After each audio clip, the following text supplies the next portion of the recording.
Hello, so this is my second YouTube video. Hopefully you got a chance to watch the last one that I did, which was all about feeling overwhelmed or anxious in the morning time, and just basically when you have lots of stuff going on in your life and what I did to help with that feeling for me.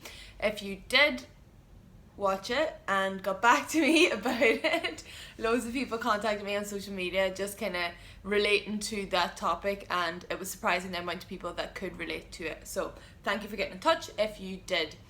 Today's topic is something that has come up quite a lot with my clients, and I put a question out there on social media and to my clients a couple of weeks ago about what the biggest struggle is for people when they're trying to lose weight or lose fat.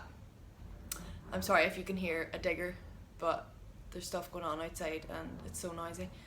Anyway, so yeah, what people's biggest struggles are when it comes to fat loss, and why they feel like they get to a stage and then they fail. One of the biggest things that came back from people was about willpower and motivation, so a lack of willpower and motivation.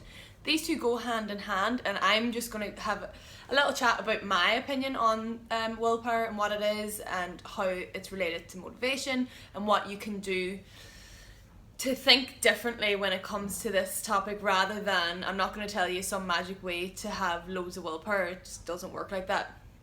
But I am going to explain to you what willpower is and how we need to change our mindset towards it and everything surrounding it, basically. So, willpower is the ability to do whatever matters most to you, even when you don't feel like doing it or even when it seems difficult.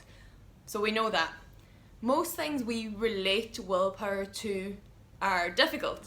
So whether that is losing weight, quitting cigarettes, deciding to take up something like a hobby, we always relate that thing to being really difficult, and then we have a negative outlook on what willpower actually is. So we need to change that a little bit. When we think of needing willpower for something, our body can get split into two. So one part of us thinks on the long-term goal, so what the reason that we feel like we need that willpower. So if, for example, it's quitting cigarettes, your goal is to not smoke again, so that's your long-term goal.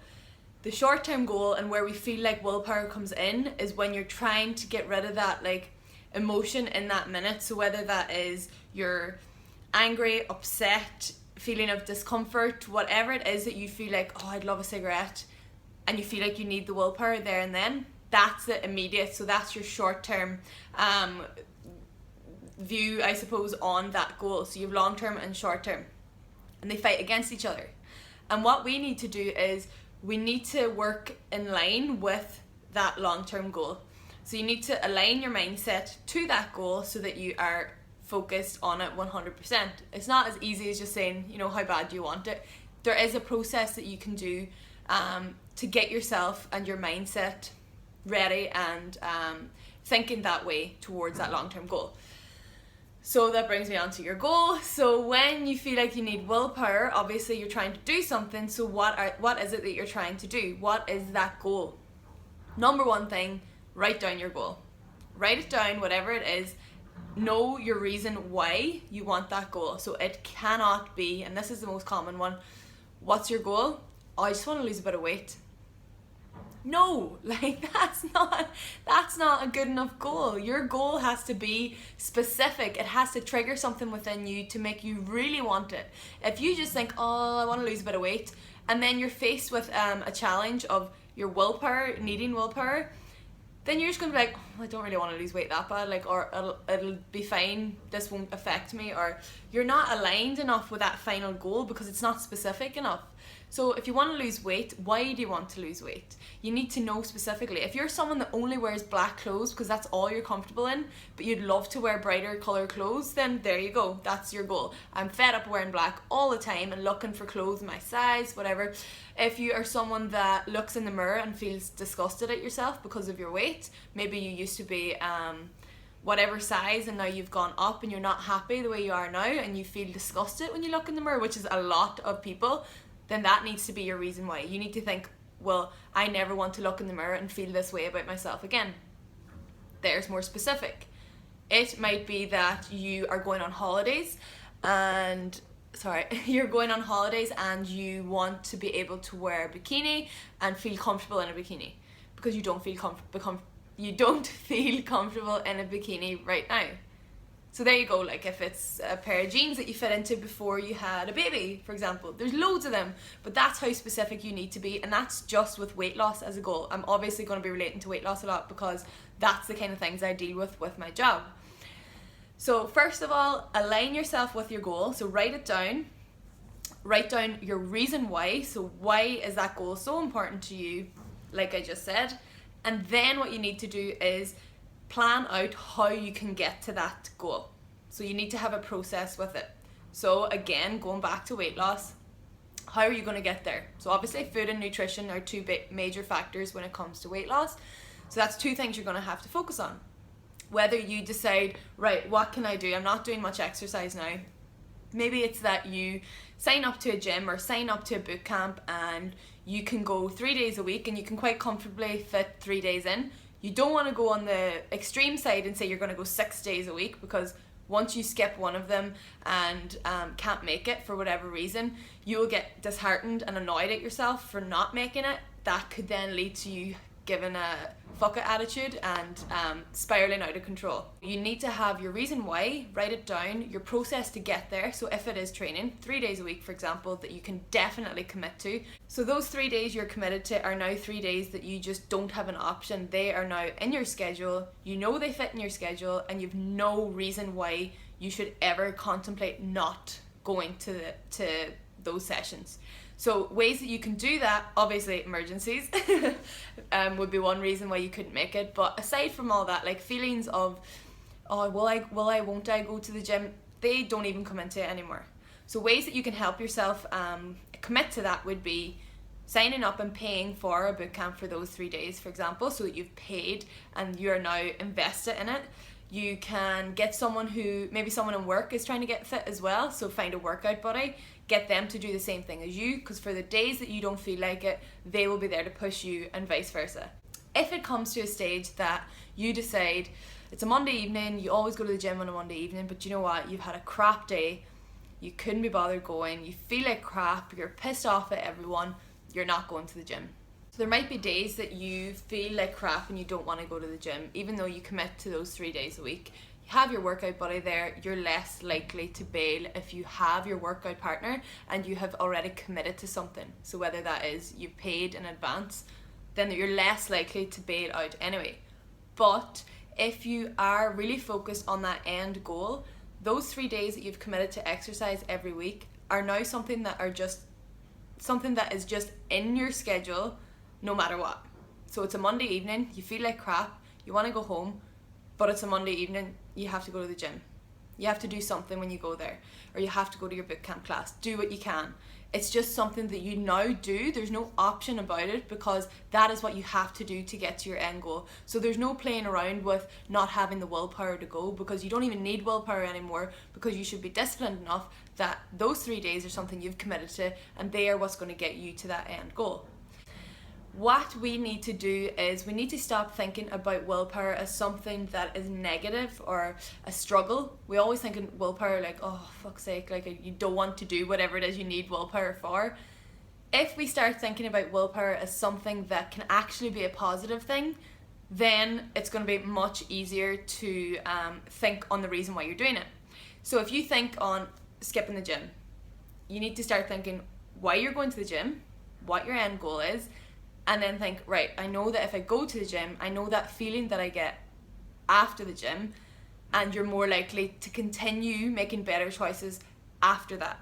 So getting over that initial struggle will mean that it'll have a knock-on effect and you'll make better food choices then for your dinner. What might happen if you do skip the gym? You're going to feel annoyed at yourself for skipping the gym, because you know you're setting yourself back from that final goal and you've given in to your willpower, or you've ran out of willpower, whatever way you want to say it. And more than likely you'll go home, and are you really going to have a healthy dinner? If that's the case, you'll probably end up having a takeaway, or you'll end up reaching for the junk food, because that's the way our minds work then when we give in to willpower or let it take over. Something that you have to keep in mind is, if your reason for having a goal is not really for you, then more than likely you're going to fail at some stage. So what I mean by that is, if you think that you should be something, or like you should be more organized, or you should be someone that's has a tidy desk, or you should be someone that doesn't smoke, or people keep getting on to you about smoking, you should be fit and healthy but you don't really want to be, but people keep saying it. If you are getting your goal from other people or things that you think you should be, you're not going to succeed with it. You need to have something that means something to you and means enough to you to want to do it yourself. So if, as bad as it is, you know what smoking does, you know that it damages your health, and you have a higher risk of developing disease and dying. If everyone around you is saying you shouldn't smoke, you shouldn't do this, you shouldn't do that, if you actually know the consequences but don't really care, then there's no point in you trying to even go off cigarettes, because it doesn't mean enough to you. It needs to be you choosing to go off cigarettes because you realise the damage that it's causing, and you realise that you could have a shorter life than if you didn't smoke. So there's your reason why. That is now your end goal. But if it doesn't mean anything to you and you've dealt with it and you don't really care, then there's no point in you trying to go off cigarettes. That's just one example. Same thing with trying to be an organised person and have a tidy desk. If you think that's what successful people do, I need to have a tidy desk. No, it's not. And no, you don't. If that's just who you are, that's who you are. You don't need to feel like that's what you should be. So stop using other things, and especially now with social media as well, everybody thinks they have to look a certain way or be a certain way or show off in a certain way. If that's not really you and you're not that bothered about that and it's just other people's opinions, then don't try and do something to please other people, because it will not work, and at some stage towards that goal you're going to fail. So it all comes back to your goals and what that final goal is, and the steps you've laid out to get there, and now the choices that you make to get there because it means something to you. So those choices are what's going to shape your willpower. So if you, for example, have the weight loss one, and say chocolate cake is a weakness of yours, and you would have it a couple of times a week, you know that that's not going to get you to that end goal. There's some things that we do have to be a little bit more disciplined with. So if it is that chocolate cake, we'll say, and you have it a couple of times a week, a decision that you're going to have to make is, do you know what, I'm only going to have chocolate cake at, birthday parties or a special occasion. That is now a choice that you've made. That is your choice going forward until you reach your goal. So if it's a special occasion or a birthday, or be very specific, say at birthday parties only, and someone brings in cake into the office just because it's Friday and Fat Fridays and all that, you don't even think twice about thinking about having that cake, because that is no longer something you do, because you only ever have cake when it's birthday parties. Don't go looking for birthday parties either, or seeing whose birthday it is in the office. But that is now something that you've decided to do. It's a choice that you make. You don't have chocolate cake unless it's a birthday party. Chocolate cake comes into the office on a Friday, you just can't have it. Sorry, that's not what I do. I've made this decision because this is where I want to be. This is my goal. So hopefully that makes sense. Anyway, there is a quote that I read before on motivation, which is actually all linked with willpower and your goals and the choices you make, and it's all down to your perception of what willpower is. And it's discipline and motivation that all fall under willpower as well. So the quote, I think, was something like, discipline is reliable, motivation is fleeting. The question isn't how you can stay motivated or keep yourself motivated, but it's how you can train yourself. It's how you can train yourself to work without it. So to work without motivation, you just have to be disciplined. And that all comes back to how you align yourself with your final goal. And then the willpower comes under that, because there's just some decisions you have made for your future self. So like the cake, I don't know if that comes across the way that it comes across in my head, but that's just my views on willpower and motivation, and what you need to be doing, or what way you need to be thinking about it. Because I think a lot of people just throw willpower around and be like, oh, I wish I had your willpower, or oh, I'm so lacking willpower these days, or motivation. No, you're not. You just don't know exactly what it is that you're trying to get to, or what you're trying to get to doesn't mean enough to you because you haven't specified it. You haven't narrowed it down into one exact thing that you're focusing on. Not just weight loss, why you want to get there. You being disciplined enough to get there. And that doesn't mean having such a strict lifestyle. It's just some of those decisions that you're making that you know will help get you there, and you just have to stick to those. So that's my views on willpower and motivation. Hopefully you might have got something from it. If the only thing you got from it was that you need to have an end goal that you write down and is very specific, that's what's going to trigger you, and that's what's going to mean something to you. So you will think on that every time you have a tough decision to make, or every time you feel you have to be disciplined. So if you have anybody that you think this would help, obviously send it on to them or tag them or whatever you do on YouTube, I don't know. And if you have any questions or topics that you'd like me to cover, feel free to send me a message on social media. Thank you.